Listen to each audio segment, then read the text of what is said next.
উপস্থিত থকা শিৱসাগৰ ছোৱালী কলেজৰ ছাত্ৰী তামান্না, নাৱাচিন, ঋষিকা আৰু ঋতিজা।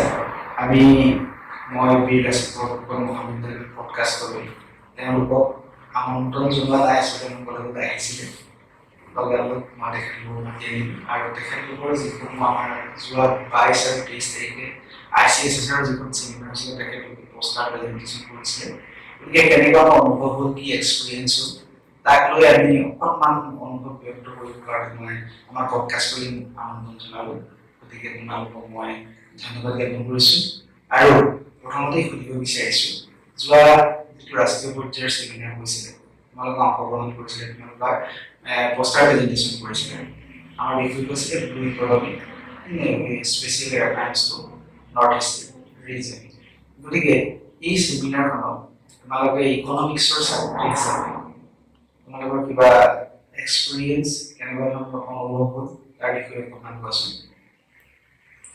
First of all, I would like to thank you for inviting us today. আৰু আমাক এই সুযোগটো দিয়াৰ বাবে যে সেইদিনাখনৰ এক্সপিৰিয়েঞ্চ কেনেকুৱা হ'ল আপোনাৰ লগত ক'বলৈ। আৰু সেইদিনাখন বহুতেই ভালেই লাগিলে, কাৰণ নতুন এটা অভিজ্ঞতা লাভ কৰিলোঁ। আগতে আনুষ্ঠানিকভাৱে এনেকুৱা চেমিনাৰ দিছোঁ, কিন্তু প্ৰতিযোগিতামূলকভাৱে দি পোৱা নাই। আৰু এনেকুৱা ভাল গণ্যমান্য ব্যক্তিসকলৰ আগত নিজৰ প্ৰেজেণ্টেশ্যনটো দি ভালো লাগিলে। বহুতখিনি কথা শিকিলোঁ, ব্লু ইকনমিৰ বিষয়ে অলপ ভালকৈ জানিব পাৰিলোঁ যে ইয়াৰ ইম্পেক্টটো কি হ'ব আছামত, কি কৰিব পাৰিব, আৰু আমাৰ আছামত এনেকুৱা পটেনচিয়েল আছে যে তাৰ ওপৰত বিভিন্ন ব্যৱস্থা ল'ব পৰা। ভাল লাগিলে আহি পেলাই। গতিকে তোমালোকৰ অনুভৱটো খুবেই ভাল বুলি মই ধাৰণা কৰিছোঁ, কাৰণ বহুতে কয় ব্লু ইকনমি কনচেপ্টটো নতুন, কিন্তু সেই কথাটো নতুন নহয়।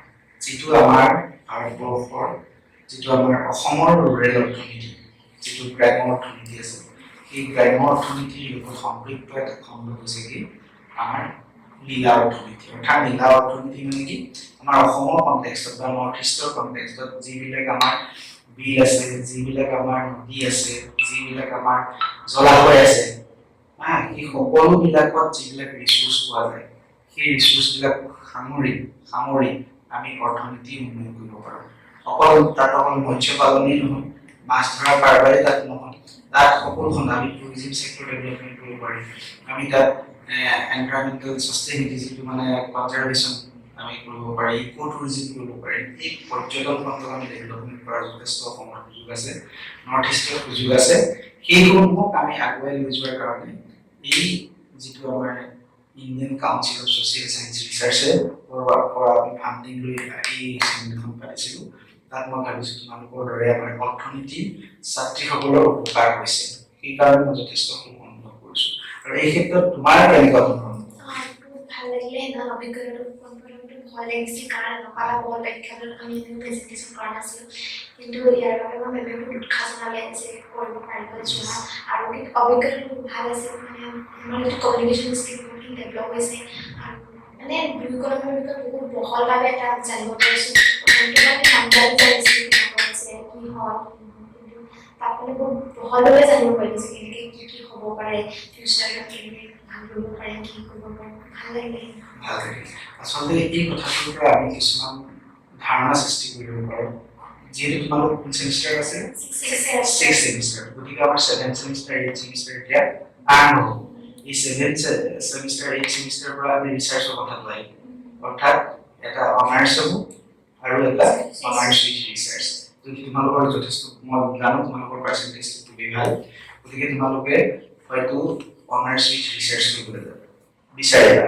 তেনে ক্ষেত্ৰত তোমালোকে এই ধাৰণাবিলাকৰ লগত তোমালোকে যদি সম্পৃক্ত হ'ব পাৰা, এই ধাৰণাবিলাক বুজিব পাৰা, এই ধাৰণাবিলাকক লৈ নতুন ৰিচাৰ্চ কেন্দ্ৰিক এপ্ৰ'চ যদি আগবাঢ়ি যাব পাৰা, তোমালোকৰ ভৱিষ্যতটো খুব ভাল হ'ব।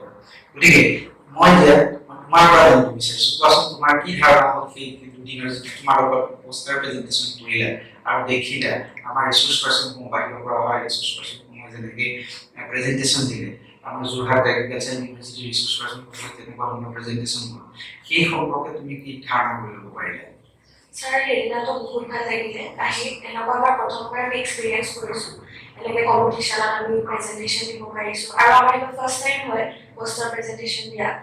আৰু আপোনালোককো বহুত ধন্যবাদ কাৰণ এনেকুৱা এটা চেমিনাৰ আয়োজন কৰাৰ কাৰণে আমি সুবিধা পালোঁ আৰু ইমান ভাল ভাল মানে ব্যক্তিসকল আহিছে ইমান জ্বলা হেৰি তেওঁলোকৰ পৰা আমি বহুতখিনি শিকিব পাৰিলোঁ আৰু ইমান বাছকে যে আমি জানিব পাৰিলোঁ সেইটো কাৰণেও মানে আমাৰ বহুত ভাল হ'ব বুলি ভাবোঁ থেংকছ ধন্যবাদ আমাৰ ছাত্ৰীগৰাকী সুন্দৰভাৱে কৈছে কথাখিনি নতুন কনচেপ্ট তেওঁলোকৰ আইডিয়ালৈ আহিছে গতিকে তেওঁলোকে হয়তো প্ৰথম পৰ্যায়ত যেতিয়া এই ছাবজেক্টটো পোৱা নাছিলে তেতিয়া হয়তো অচিনাকি আছিলে চাগে ন আজিকালিৰ দিনত কি হৈছে কি নতুন নতুন অৰ্থনৈতিক কনচেপ্টবিলাক এতিয়া আমাৰ খুব প্ৰচলিত এটা অৰ্থনৈতিক ধাৰণা হৈছে অৰেঞ্জ ইকনমি আহিছে অৰেঞ্জ ইকনমিৰ বিষয়ে জানা তোমালোকে আমি হোৱাইট ইকনমিৰ বিষয়ে জানা এতিয়া ব্লু ইকনমি মানে গতিকে এই ধাৰণাবিলাকক লৈ আমি আগুৱাই যাব লাগিব আৰু এইটো এটা মানে তোমালোকৰ কাৰণে প্লেটফৰ্ম শিকাৰ প্লেটফৰ্ম ছাত্ৰ অৱস্থাত যদি তোমালোকে এনেকুৱা ধৰণৰ প্লেটফৰ্মবিলাক পোৱা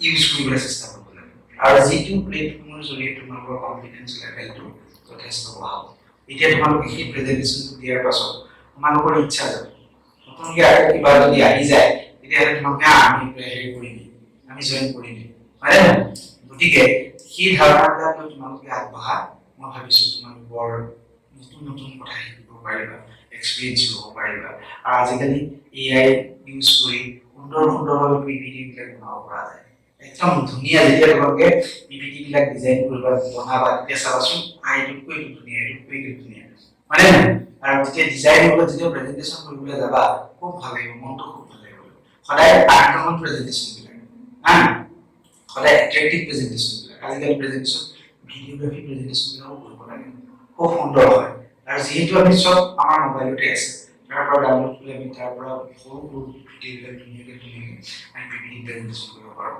গতিকে আমাৰ আৰু এগৰাকী ছাত্ৰী আমাৰ মাজত আছে গতিকে আমি তোমাৰ অনুভৱটো বিচাৰিছোঁ কেনেকুৱা ধৰণৰ হ'ল তুমি কি পালা ইয়াৰ পৰা ভাল ৰিজাল্ট কিবা এটা লাভ কৰিলানে যথেষ্ট ভাল ৰিজাল্ট পাইছোঁ বুলি ক'ব পাৰি প্ৰথমতে মই ধন্যবাদ জনাব বিচাৰিছোঁ এই চেমিনাৰখনৰ লগত জড়িত প্ৰত্যেকগৰাকী ব্যক্তিলৈ যে আমাৰ কলেজৰ ইমান ওচৰতে ইমান এখন ধুনীয়া এটা অনুষ্ঠান আয়োজন কৰি গ'ল য'ত আমি ধুনীয়াকৈ আহি আমি অংশগ্ৰহণ কৰিব পাৰিছোঁ আৰু আমাৰ বিভাগৰ যি HOD মেম আছে তেওঁলৈও মানে বহুত বেছি ধন্যবাদ কাৰণ প্ৰথম ষ্টেজটো আমাক পোৱাত বহুত সহায় কৰিছে আৰু মেমৰ পৰাই আমি গম পাইছোঁ যে এনেকুৱা এখন মানে অনুষ্ঠান হ'বলৈ গৈ আছে আৰু মই মানে পোষ্টাৰ প্ৰেজেণ্টেশ্যনটো আমাৰ কাৰণে বহুত বেছি নতুন হয় আৰু আমাৰ লগত যোনবিলাক কম্পিটিটৰ আছিলে তেওঁলোক ৰিচাৰ্চ স্কলাৰ আছিলে কিন্তু আমিয়ে চবতছে সৰু আছিলোঁ আমি বহুত তেওঁলোকৰ পৰা শিকিব পাৰিছোঁ আৰু বিশেষকৈ মই এটা কথা ক'ব লাগিব যে যিটো আপোনালোকৰ ইয়াতে চেমিনাৰত পেনেল ডিছকাশ্যন হৈছিলে অসম কৃষি বিশ্ববিদ্যালয়ৰ পৰা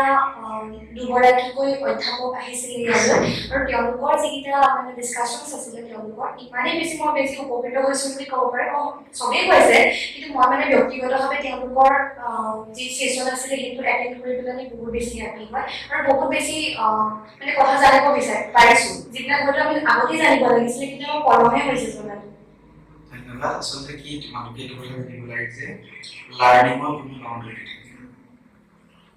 লাৰ্ণিঙৰ কোনো বাউণ্ডেৰী নাথাকে সকলোৰে পৰা আমি শিকাটো উচিত তোমাতকৈ সৰু ছোৱালীজনীৰ পৰা তোমাতকৈ সৰু কেঁচুৱাটোৰ পৰাও তুমি বহুত মানে শিকিব পৰা আছে আজিকালি সৰু সৰু ল'ৰা ছোৱালীবিলাকে যথেষ্ট জানে আমি সিহঁতৰ পৰা শিকিব লাগিব সেইটো লাজ কৰি আমাৰ পজিটিভ লাৰ্ণিং লাগে সদায় মানুহক কি লাগে পজিটিভ লাৰ্ণিং লাগে গতিকে এই পজিটিভ লাৰ্ণিং ক্ৰিয়েট কৰাৰ ক্ষেত্ৰত আমাৰ তোমালোকক দিহা পৰামৰ্শ দিয়ে আমাৰ শিক্ষয়িত্ৰীসকল শিক্ষকসকল গাৰ্লছ কলেজৰ আমাৰ ফেকাল্টি মেম্বাৰসকলক মই ধন্যবাদ জ্ঞাপন কৰিছোঁ প্ৰশিক্ষণ মূললৈ মই ধন্যবাদ জ্ঞাপন কৰিছোঁ কাৰণ আমাৰ ছাত্ৰীসকলক আমাৰ ইয়াত প্ৰেজেণ্টেশ্যনৰ যিটো সোৱাদ ল'বলৈ উঠালে অন্ততঃ মই চিন্তা কৰিছোঁ মই অনুভৱ কৰিছোঁ যে আমাৰ ছাত্ৰীসকলে সেই প্ৰেজেণ্টেশ্যনটোৰ যোগেদি অন্ততঃ অকণমান হ'লেও লাভান্বিত হৈছে আৰু সেইটোৱেই মোৰ কাৰণে এটা আগুৱাই যোৱাত মানে এটা মই মানে সফলতা বুলি আমি ক'ব পাৰোঁ গতিকে আগন্তুক সময়ত মই আশা কৰিছোঁ